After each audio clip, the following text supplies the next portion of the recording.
Speaker will be Honourable Farage, EFDR. 2 minutes. Amongst the long list of foreign policy failures and contradictions in the last few years, including of course the bombing of Libya, the desire to arm the rebels in Syria, has been the unnecessary provocation of Vladimir Putin. This EU empire, ever seeking to expand, stated its territorial claim on the Ukraine some years ago. Just to make that worse, of course, some NATO members said they too would like the Ukraine to join NATO. We directly encouraged the uprising in the Ukraine that led to the toppling of the President Yanukovych, and that led, of course, in turn to Vladimir Putin reacting.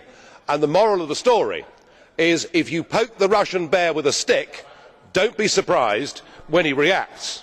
Now, just to continue with that, today we are rushing through an association agreement at undue speed with the Ukraine, and as we speak there are NATO soldiers engaged in military exercises in the Ukraine. Have we taken leave of our senses? Do we actually want to have a war with Putin? Because if we do, we are certainly going about it the right way. Perhaps we ought to recognise that the West now faces the biggest threat and crisis to our way of life that we have seen for over 70 years. The recent beheadings of the British and American hostages graphically illustrates the problem. And of course we have our own citizens from our own countries engaged in that struggle too. In the war against Islamic extremism, Vladimir Putin, whatever we may think of him as a human being, is actually on our side. I suggest we grow up. I suggest we recognise the real threat facing all of our countries, communities and societies.